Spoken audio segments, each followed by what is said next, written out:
महोदय, जैसा कि माननीय सदस्य जानते हैं, कल दूसरे सदन में इसी तरह की बहस थी।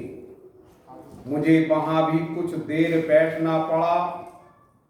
इस कारण यहाँ जो भाषण हुए उन सबको मैं सुन नहीं सकी। मुझे सुनकर दुख है कि कुछ माननीय सदस्यों ने इस अवसर पर भी हमारे विदेश विभाग को बुरा भला कहा। सेवाओं पर दोषारोपण करके सरल रास्ता निकालने का प्रयत्न ऐसी प्रवृत्ति है जिसकी मैं निंदा करती हूं। मैं यह नहीं कहती कि हमने गलतियां नहीं की हैं और हमारे सभी प्रतिनिधि हमेशा योग्य ही होते हैं।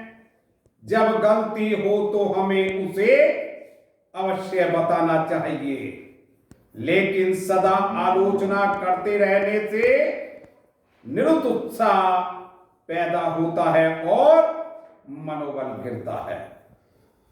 हमें उन औजारों को ही कुंठित नहीं कर देना चाहिए जिनसे हमें काम लेना है। देश और विदेश में हमें काम तो करना ही है।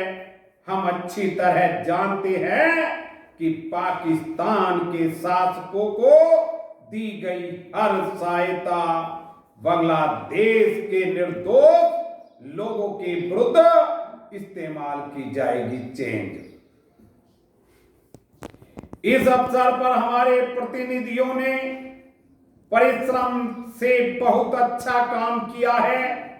प्रस्तुत परिस्थितियों में वे जितने प्रभावी हो सकते थे हुए हैं।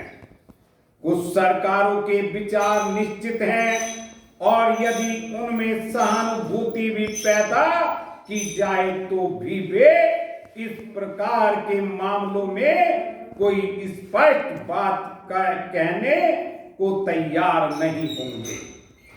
मैं कहना चाहूंगी कि हमारी उन सेवाओं ने जो वर्तमान स्थिति से निपटने में जुटी हैं, साहस और समर्पण का परिचय दिया है।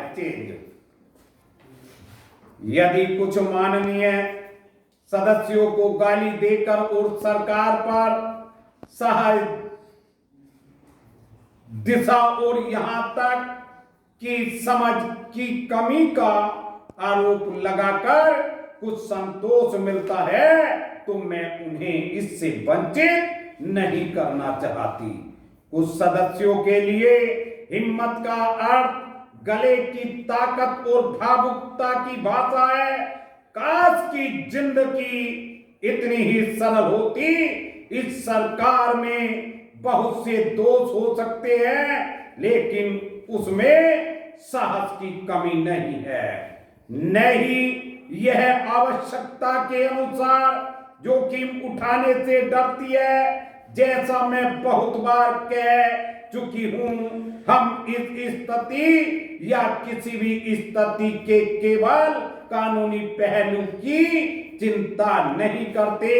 हम चिंता करते हैं केवल एक ही बात की, और वह है हमारे राष्ट्रीय हित सुरक्षा और स्वाभाविक रूप से बांग्लादेश के बहादुर लोगों की सुरक्षा।